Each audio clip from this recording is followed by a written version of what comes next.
Joining me now, Miranda Devine from the Daily Telegraph. Miranda, thanks so much. We're awaiting the swearing in of the Morrison ministry, but first to your piece with Sharri Markson. It was such an interesting read, going into great detail. And one of the things that really I reflected on after reading that was, while a number of the Morrison team might have wavered, he never did he? No, I mean, he said, remember, at his first speech, his victory speech, that he believes in miracles. Well, he always believed in the miracle from the beginning, and he said that, he wasn't going to be in the race unless he thought he could win it. And he transmitted that to a lot of his inner team. They were not cocky, but quietly optimistic. And, of course, they were getting this very accurate polling from Crosby Textor overnight. It would be crunched in London and it'd appear on their desks in the morning. And it was telling them that they were on track in those marginal seats, enough marginal seats to win. They didn't think they were going to win enormously, but they thought 76, 77, 78, and they got to the high end of their hopes. And while Bill Shorten was having a beer and toasting the wonderful life and legacy of Bob Hawke, there was a sense of hubris around his campaign. There was not anything like that around Morrison, was there? And you touch on that in that piece as well, when I think there was a last-minute change of plan when he left Ben Morton, his confidant, about to be sworn into the ministry this morning, Ben Morton, the member for Tangi. But instead of wrapping up campaigning, he went down to Tasmania and campaigned in the morning of the election day. Yes, it was a last-minute decision.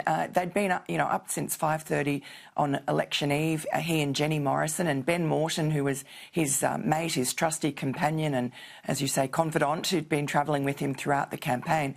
And the plan was that they would drop off Ben Morton so that he could get back to his electorate in WA in time, and then they'd head back to Sydney. But just sitting on the tarmac there in his RAF plane, the PM thought, no, I'm going to keep on going, give it one last go. Bass and Braddon in Tasmania are key to our victory. He'd been there, I think, 7 or 8 times. And I was there with him on the ground in Tasmania, and people really loved him, and they particularly warmed to Jenny Morrison, and their brand, the Liberal brand, just kept on creeping up every time he went to these marginal seats. And Jenny Morrison was a huge part of that, very warm person, very engaging. People flocked around her, and she, never cocky, never up herself. She was just a very down-to-earth, refreshingly open, frank woman, and they just loved them down there. And so I guess he thought, well, I'm going to go right to the end. He's got a sort of a Calvinist work ethic.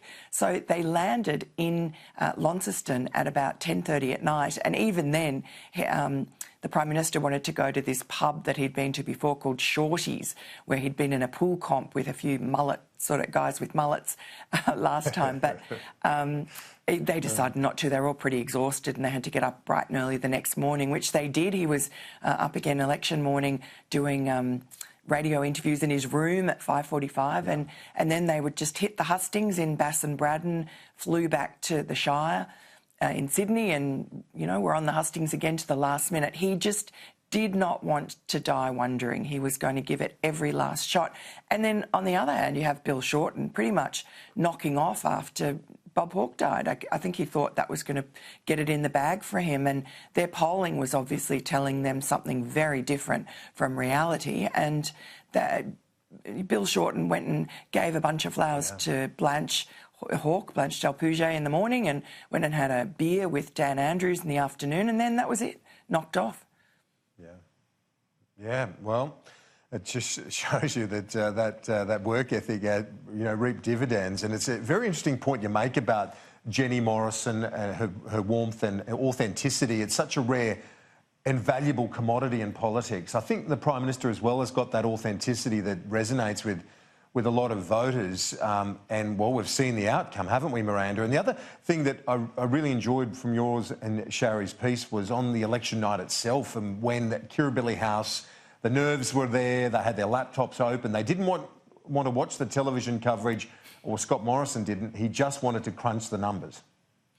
Yes, that's right. He had, the AEC polling, and he also had the ABC Anthony Green's booth numbers coming in. Of course, they had their own scrutineers giving them the numbers from the booths. And so very early on, around 7 or even before 7, they started to get these numbers coming in from Bass and Braddon and Macquarie in Western Sydney. And they were positive. And, no one was doing cartwheels because, of course, it's very small numbers and the trend can change. It can be an aberrant booth.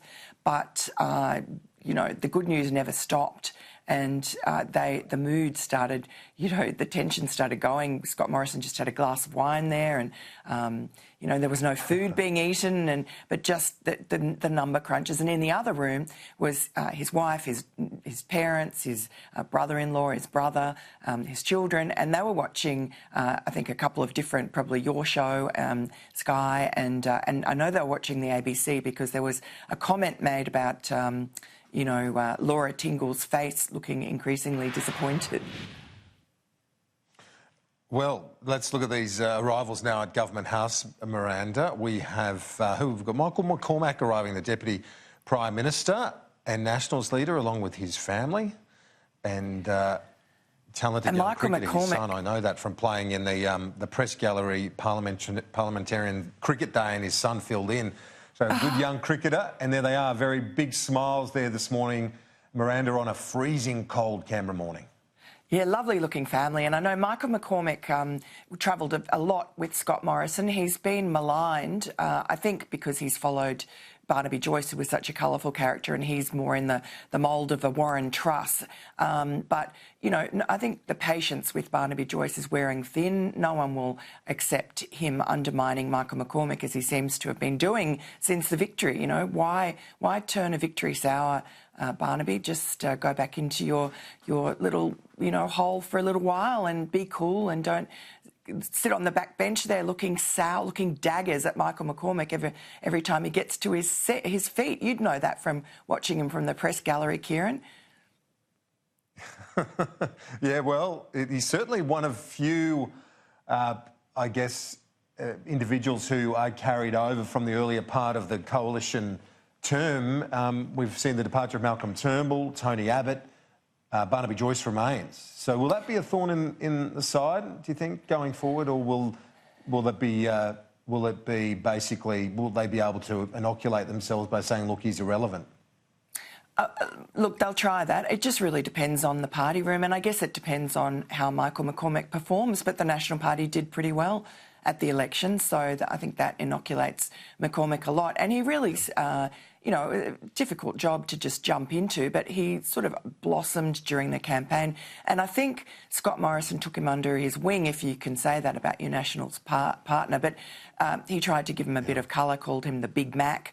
And, on the campaign trail, I know sitting in a carrot farm in Tasmania, McCormack was using colourful language and being quite entertaining. So let's see. We will see. What did you make of the rest of the reshuffle and the front bench team? Cautious in some respects, some really good moves, more women on the front bench. He's put his own take on this front bench lineup now with the enormous authority he's got, and also Ken Wyatt to become the first Aboriginal Indigenous Affairs Minister. Yes, look, it's a very sensible and, as you would expect, sort of Morrison competent reshuffle without putting too many noses out of joint. He's rewarded his friends, the people in his faction, his very small centre-right faction. And, for instance, NDIS is something dear to his heart, so he's made sure that Stuart Robert, who he's close to, has that. He has, given Angus Taylor more in his portfolio to, I guess, allow him to blossom in that too. So just cautious. Linda Reynolds as Defence Minister wasn't any surprise, but, as a former Army person herself, that'll be interesting to watch. And all the women, I think record number of women.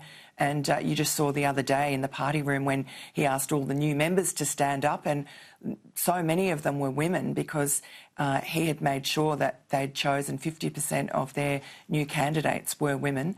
And he's pretty much knocked on the head all that criticism of the coalition that's been going on since 2013 or before that about their lack of women. And he's just fixed it through merit. Miranda, appreciate it. We'll see you next week. Thanks so much. Great to talk to you, Kieran.